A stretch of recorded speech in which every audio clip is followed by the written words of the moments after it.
The day my brother signed the papers that cut me out of my father's business, he smiled at me across the conference table, like he was doing me a favor. I was 26.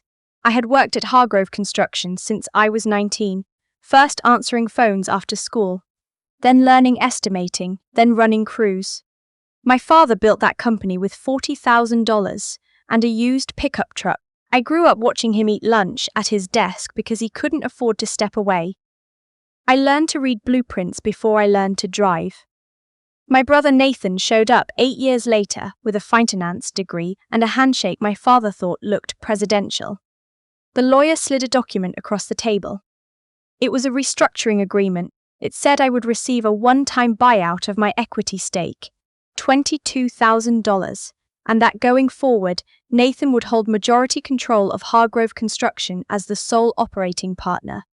My father sat at the head of the table and didn't look at me once. I remember the drive home more clearly than I remember most of my life. I took the long way, past the highway overpass where Hargrove crews had poured the foundation supports 3 summers before. I had been on that job. I remember the heat and the smell of the concrete, and thinking that someday this would all mean something. I signed the buyout agreement the next morning. $22,000. I had a studio apartment in Raleigh and a car with 112,000 miles on it. I deposited the check and sat on my kitchen floor and cried until I didn't have anything left. I was done. Or I thought I was. What I didn't know, what nobody told me until much later, was that my father's oldest friend had been watching all of it. His name was Mr. Whitfield, Clarence Whitfield. He had known my father since they were both 22 years old, working residential framing jobs in Charlotte. He was the best man at my parents' wedding. He was the first phone call my father made the night I was born. I had called him Uncle Clarence my entire life, even though we didn't share a drop of blood. He called me 2 days after I signed the papers. I almost didn't pick up. I was in the middle of sending out applications to project management firms, anything that would take someone with field experience and no degree, and I was not in the mood to explain to anyone what had happened. But I picked up. He said, "I heard what they did." I said, "It was a business decision." He said, "Don't do that. Don't clean it up for them." I didn't say anything for a long time after that. He asked me if I had a place. I said yes. He asked me if I was eating. I said I was fine. He said, "That's not what I asked." And something about the way he said it made me start crying again, right there with the phone pressed against my ear and my half-eaten sandwich on the counter. Uncle Clarence was 64 years old. He had built his own company, from the ground up, over 30 years. Structural engineering, commercial contracts, municipal work. He had 14 employees and a reputation that stretched across 3 states. He never had children. He had a house in Greensboro, a dog named Bucket, and a habit of waking up at 5 in the morning because, as he always said, the day doesn't wait for you to feel ready. He drove to Raleigh the next Saturday. He showed up at my door with 2 cups of coffee and a folder. Inside the folder was a job, project coordinator, entry-level by title but not by expectation, salary, benefits, the whole thing. He sat across from me at my little kitchen table and said, "I've watched you work since you were 12 years old, handing water bottles to my guys on summer jobs. I know what you're worth. This isn't charity. I expect results." I said, "I don't have a degree." He said, "I didn't either when I started. You know what I had? I had someone who believed I could figure it out. Consider this me returning the favor your father did for me 40 years ago." I moved to Greensboro 3 weeks later with everything I owned in the back of my car. The first year was hard in the way that good things are hard. Uncle Clarence ran a tight operation. He was not soft with deadlines, not patient with excuses, and he had zero interest in hearing that something was difficult. He cared about whether it got done. But he was also the kind of person who noticed everything. He noticed when I was struggling with the estimating software and quietly signed me up for a certification course without making it a thing. He noticed when I was working through lunch and started leaving a second sandwich on my desk like it had always been there. He noticed when a subcontractor talked over me during a site meeting, and afterward he pulled me aside and said, Next time you say it louder. Not angrier. Louder. There's a difference. I wrote that down in the little notebook I started keeping that first month. I still have it.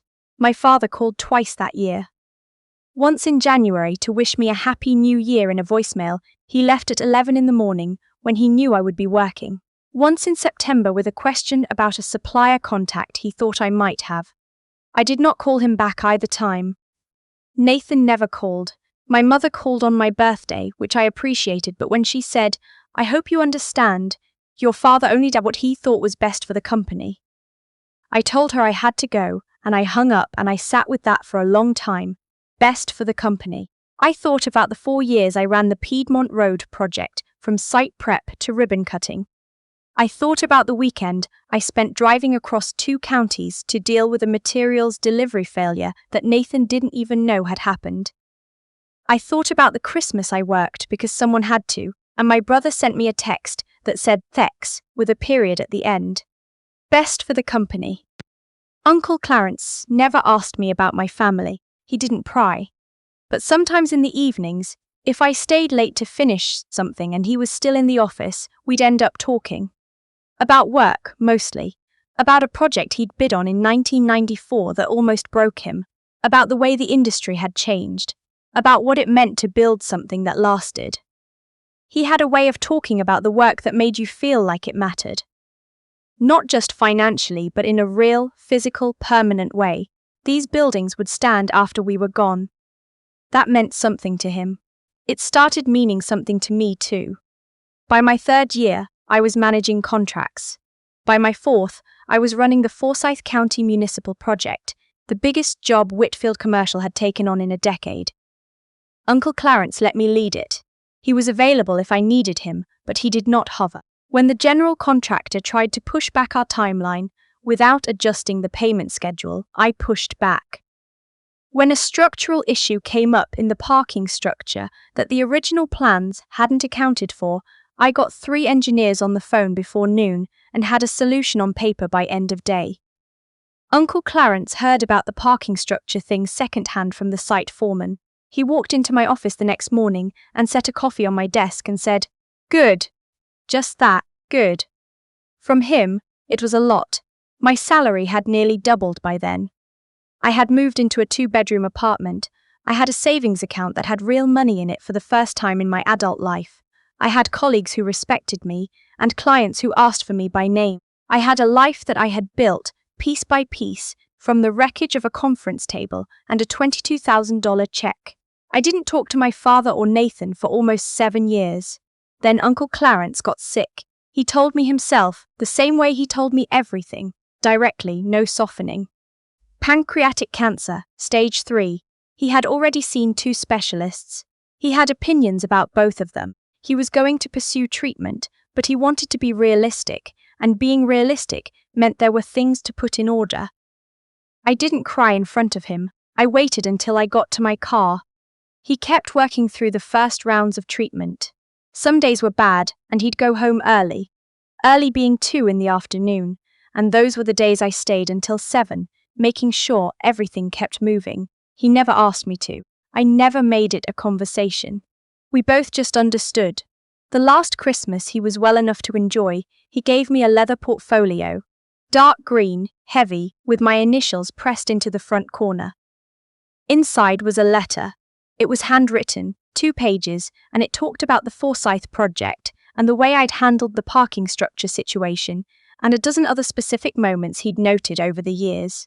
Things I didn't even know he'd been paying attention to. The last line said, "You didn't need saving. You needed someone to get out of your way." I have read that line more times than I can count. He passed on a Thursday in March, 7 years and 4 months after I moved to Greensboro. He was 69 years old. The funeral was small, the way he would have wanted.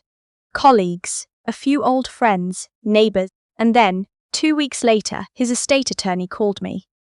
Her name was Ms. Beaumont. She was professional and calm on the phone. She told me there would be a reading of the will the following Friday at her office in downtown Greensboro. She said I should be there. I said I would. What she didn't tell me was who else had been invited. I walked into that conference room on a Friday morning in late March, and sitting across the table from the attorney were my father and my brother. I stopped in the doorway. My father had aged more than I expected. His hair was fully white now. He looked smaller than I remembered, though maybe I just remembered him differently than he actually was. Nathan was in a suit. He looked the same, mostly. A little heavier. He glanced up when I came in, and his expression did something complicated that I couldn't fully read. My father said, "Hey, sweetheart." I sat down without responding. Ms. Beaumont gave us a few minutes, then began. She explained that Clarence Whitfield had updated his will approximately 14 months before his passing. She noted that he had been of sound mind and had consulted with her office on multiple occasions regarding his wishes. Then she read the will. He left a modest sum to a construction industry scholarship fund at NC State that he had contributed to for years.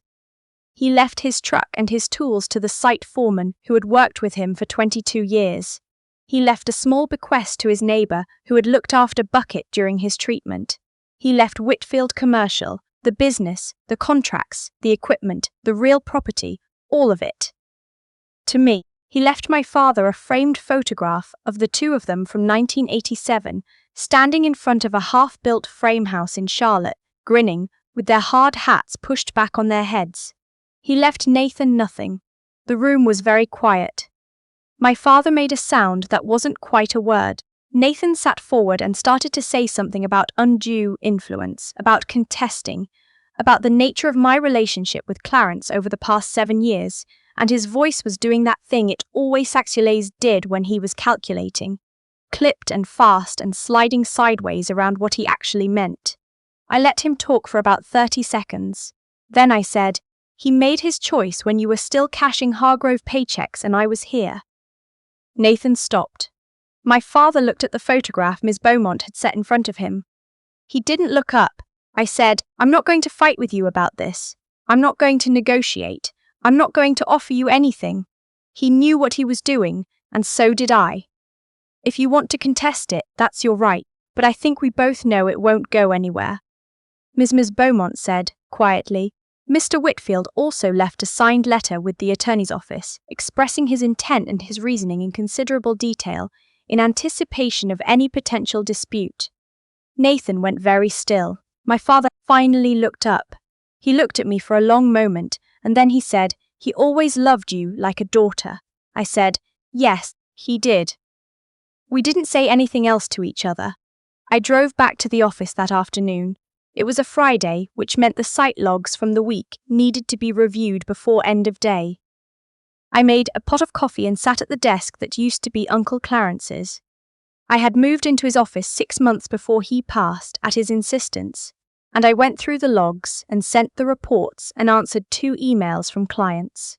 At some point, the building got quiet, and I realized I was the only one still there. I looked around at the office. The framed permits on the wall, the whiteboard with the current project schedule, Hargrove's neat block letters because I had learned to letter from the same people he had, the photograph I'd put on the credenza when I moved in, Uncle Clarence, and me at the Forsyth ribbon cutting, him in his good coat, me in a hard hat, both of us squinting into the sun. I thought about the girl who drove away from Raleigh with everything she owned in her back seat and $22,000 in her checking account and nowhere to be except somewhere else. I thought about what it meant that someone had looked at that girl and seen something worth betting on. I did not hear from my father or my brother again. Not a call, not an email. I don't know whether Nathan consulted an attorney about contesting the will. If he did, nothing came of it. Ms. Beaumont's office confirmed, quietly, that no formal challenge had been filed. I thought I would feel something when the silence became permanent, some lingering grief, some anger that needed somewhere to go. Mostly what I felt was spacious. Like a room after you've moved the furniture out and you realize how much bigger it always was. I kept Uncle Clarence's name on the company. Not because I had to. Because it was his, and the people who had worked there for decades knew it, and there are some things that should stay. I hired a junior coordinator the following spring, a 24-year-old with field experience, no degree, and a look in her eyes like she was waiting for someone to tell her she was worth the shot. I gave her the same folder Uncle Clarence gave me. Job offer inside. Enter by title, not by expectation. She asked me why I was taking a chance on her. I told her the truth. I said someone once told me I didn't need saving. I just needed someone to get out of my way. And it turned out he was right. She started the following Monday.